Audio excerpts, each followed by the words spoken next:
tirakat mutih ya kan, terutama buat orang-orang yang ingin menjalankan suatu keputusan besar dalam hidupnya dia ya.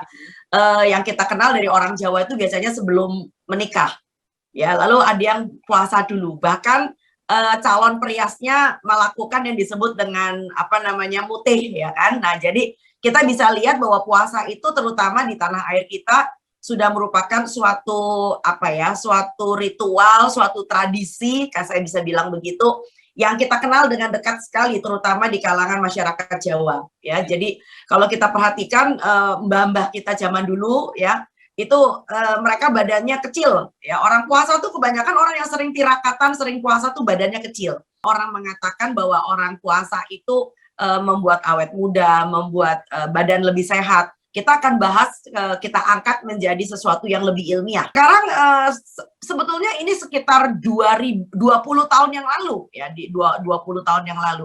Ini sudah ada penelitian, penelitian yang sangat masif di Jepang. Nah, terutama orang-orang Jepang. Kita mengenal bahwa orang Jepang itu umurnya panjang, badannya sehat. Zaman itu loh ya, Mas. Bahkan setelah Perang Dunia Kedua, mereka betul-betul ngebut dengan pengetahuan, dengan perbaikan gizi. Sehingga dulu orang-orang Jepang yang kita kenal tentaranya, kita bilang tentara cebol, maaf, tentara kate. Orang Jepang dikenal kate-kate dulu ya, ada kemungkinan tuh stunting ya. Tapi dengan perbaikan gizi mereka, maka dari itu mereka udah selesai dengan masalah perang, mereka membangun negaranya dengan literasi dan pengetahuan gizi yang mumpuni. Nah, lalu kemudian ilmu pengetahuan akan berkembang pesat setelah itu. Mari kita lihat, barangkali saya udah pasang infografisnya. Jadi sejak tahun 2001 itu sudah ada penelitian yang cukup bagus tentang yang disebut dengan mitokondria.